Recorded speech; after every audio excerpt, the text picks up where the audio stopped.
Where have we got to? Well, we've seen that the world is haunted by nostalgia and has an irresistible longing to return to a place of safety, to people who knew and loved us, to a golden age in a country where we belonged, to get back to that magical place with the nicest name there is, that there is nowhere else like. In other words, the world wants to go home. The global pandemic has been a rude awakening. We've discovered that the place we spend most of our lives is not really home at all. Wales is a land with a long and proud history. Cymru, the land of friends or fellow countrymen, strong and independent, with the old legends of Arthur fighting back hostile invaders, and the rich heritage of the days when Welshmen ruled the historic tribes of the Brythoniaid or the Britons as princes of Wales. Later, the first industrial nation in the world, with hundreds of thousands from across the British Isles relocating to find work in its burgeoning industries. The world's foremost producer of iron at that time, sending railway tracks around the globe and pioneering major steel production techniques at Blaen Afon. By the early 20th century, Cardiff and Barry were the largest coal exporting ports anywhere, and the Cardiff Coal Exchange once set the world price for steam coal. Welshmen pioneered major social reforms of the 20th century, such as Lloyd George's old age pension, and of course, Aneurin Bevan's National Health Service. Recently though, Wales has seen harder times as the recession of the early 1980s hit our economy particularly hard. Hundreds of thousands found themselves unemployed and recovery has been slow. But today, people are looking ahead with more hope. Although there are challenges in education and relative income, there are also lower unemployment rates and growing diversification, especially in the flourishing film industry. As the people of Wales forge their way ahead in the world today, we can understand why a strong desire to recover that old and former glory should hang so heavy in the air. The sense that the best days may still be ahead.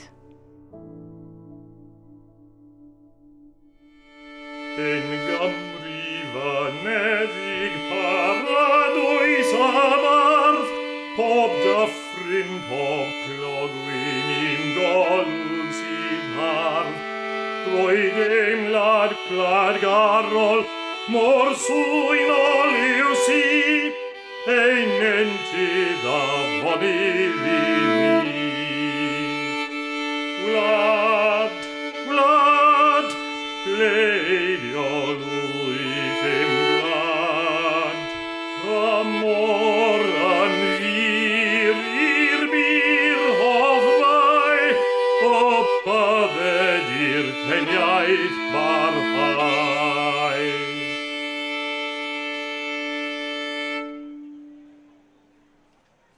One of my fondest memories growing up was all the time I spent playing with my siblings. One of my favourite things to do was pretending that we were part of the famous five. And in our house, we would camp on the stairs and we'd camp in our bedrooms. And we used to play that most weekends, and we had our own little torches and sleeping bags. And we had hours of fun just pretending that we were part of this great adventure. My childhood memories of growing up in Aberdeen are really good ones. We had a very close family. We had my grandparents, my aunts and uncles living very close to us. Everybody was very, very friendly. We didn't have a lot of money. We didn't have a car. We lived in a little terraced house, and my dad used to work. My mum gave up work to bring up 3 children, and it was a good family upbringing. I used to live for things that were all about me.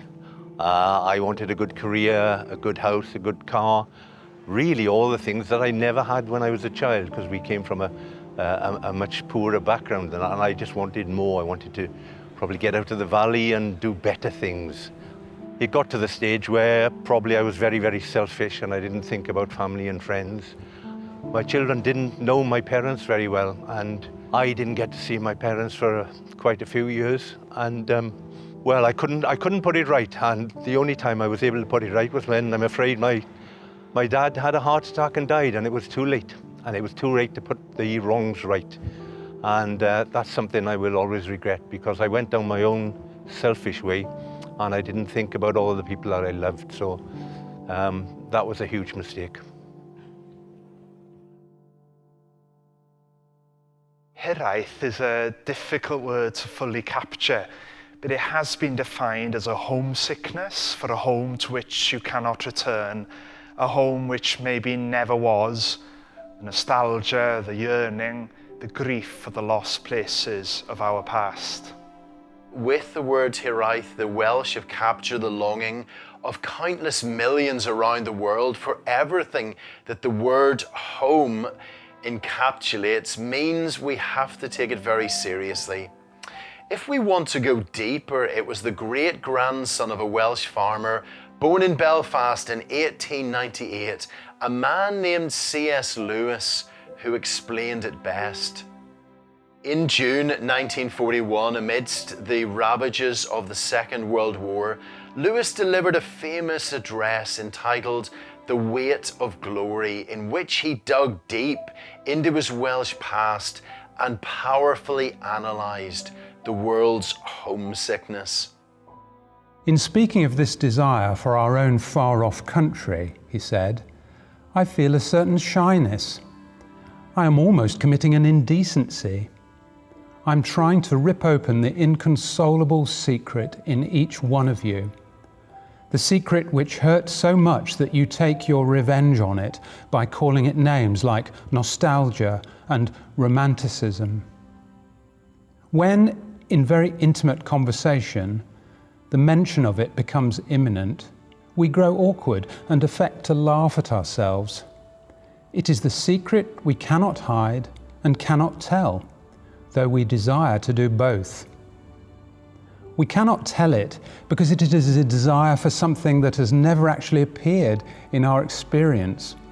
We cannot hide it because our experience is constantly suggesting it, and we betray ourselves like lovers at the mention of a name.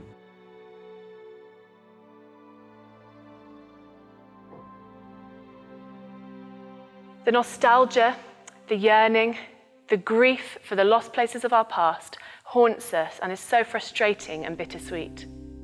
Some cultures, like the Japanese, emphasize the sweetness as they exclaim, Natsukashi, when they hear a song they remember from their youth, thankful for once having had the experience at all. Others, like the Portuguese, emphasize the bitterness with their saudade, because these memories are experiences which are truly lost. The home that we are trying to go back to always eludes us. The people and places of our past are so quickly gone.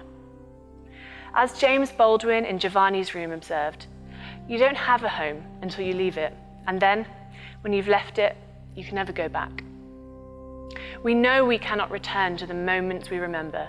No power of poetry or music can really wind back the hand of time to the summer of '69 or to when we were young. Novalis once said that philosophy is really nostalgia, the desire to go home. And yet, philosophy cannot bring us home.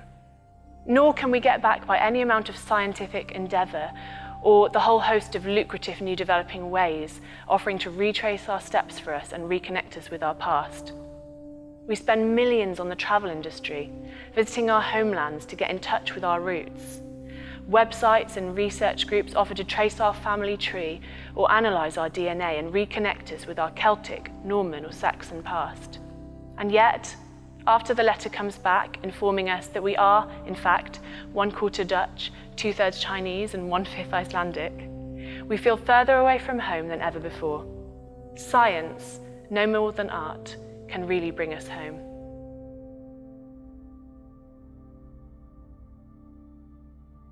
Yes, going back home is nearly always disappointing. That's exactly what C.S. Lewis saw, that even if we could, by some new technology, travel back through history and go back to the lost places of our past, back to the home that we remembered, even then we would be disappointed. The English Romantic poet William Wordsworth had tried countless times over a long career to transport his reader back to an innocent past with his flowing stanzas about daffodils and pensive moods. But this is all a cheat, Lewis observed. If Wordsworth had gone back to those moments in the past, he would not have found the thing itself, but only the reminder of it. What he remembered would turn out to be itself a remembering. He would have been pained to discover just how rose-tinted his own memories were. Our airbrushed family home is never how we pictured it, and our childhood haunts are in the end disappointing as we find the places of our past to be smaller and shabbier than we remembered, and not at all what we were looking for.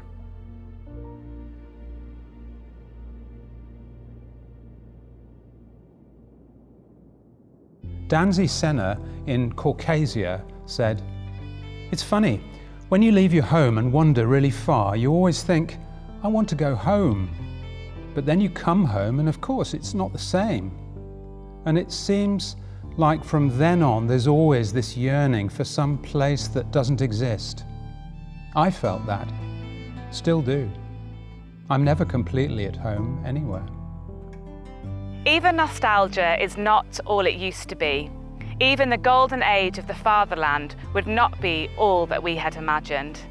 In Woody Allen's insightful 2011 film, Midnight in Paris, struggling writer Gil was transported back to the golden age of Parisian culture to discover that he was only going back to another time which was itself hankering after better days that had been before.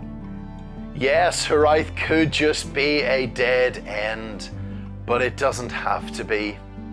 We grieve for the lost places of our past, and when we go back to our family home, hometown or homeland, we don't find what we're looking for.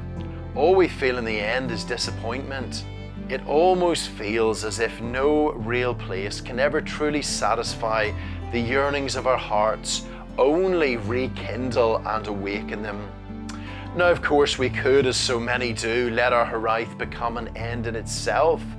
This is what the Portuguese saudade has become. Nostalgia for nostalgia. I long for longings I don't have. It was at this point that C.S. Lewis made his most profound observation of all, that our homesickness for a home to which we cannot return, our Hiraeth so deep and so personal, at once impossible to deny, and also to achieve, is a longing, not for any place or time or beauty we have ever known, but for something else, older and deeper and better, which has been felt through these things of our past.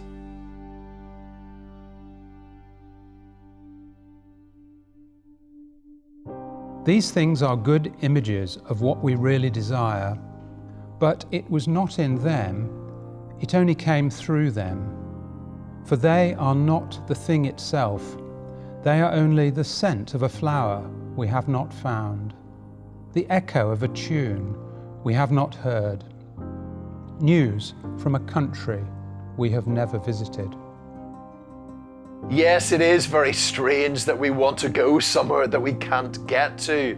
It's remarkable that the Welsh, along with people all across the world, should feel Hiraeth, a nostalgia, yearning and grief, a homesickness for a home to which we cannot return and which maybe never was.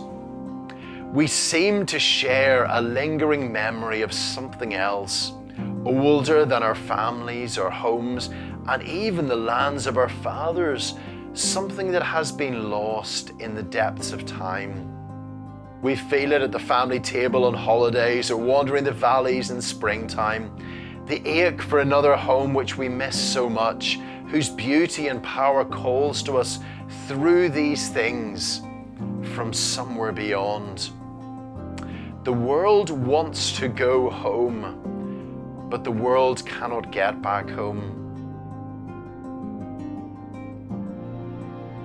Why is that strange? Well, it's strange because for well over 100 years, we have been telling ourselves over and over again that there is nothing else, that our homes, families, countries are all that there is, and that we are at home and have been at home all along. And yet it doesn't appear that we've really convinced anyone, let alone ourselves.